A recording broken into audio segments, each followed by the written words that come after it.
دیکھیں دنیا کے اندر کتنے جیل NGO ہیں. آپ بتائیں دنیا کے اندر کوئی ایک مثال آپ بتا دیجئے کہ جہاں کسی اسکول میں اس طرح غریب بچے اپنا تعلیمی سفر مکمل کر لیتے ہو معمولی رمزی فیس میں وہ بھی فری.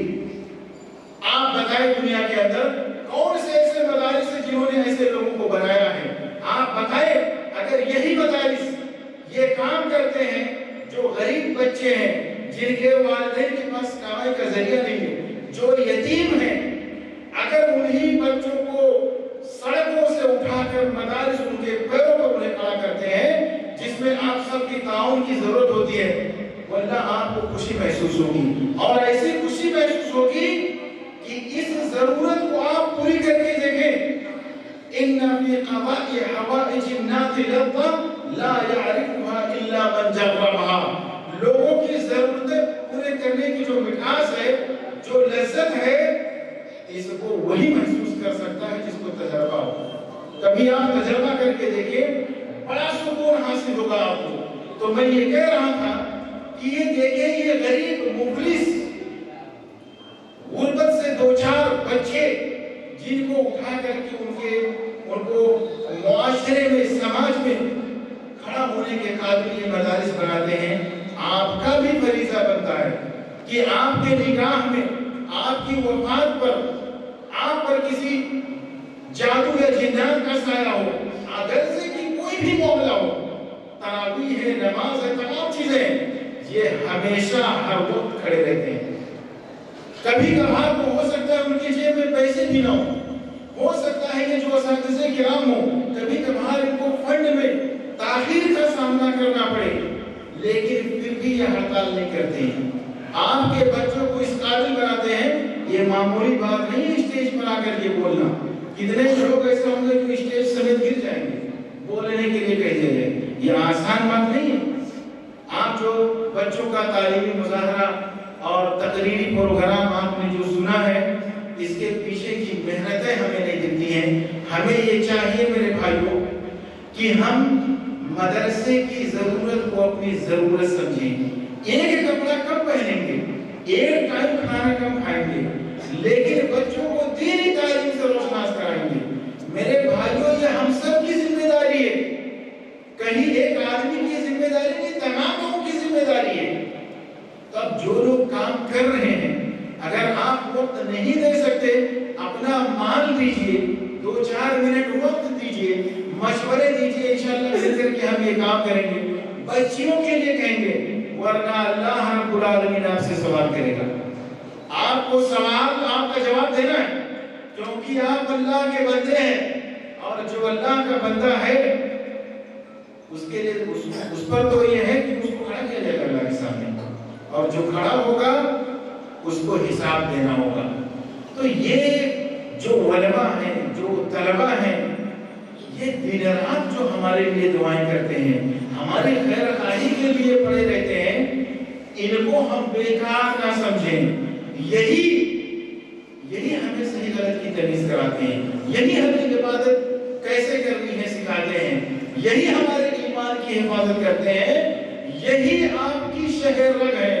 اگر مدارس نہیں رہے یہ دین کے قلعے نہیں رہے تو پھر آپ کے بچوں کا آپ کے نام و نسب کا ان پر پانی گر جائے گا اور سوائے افسوس کی کوئی چیز حاصل نہیں ہوگا.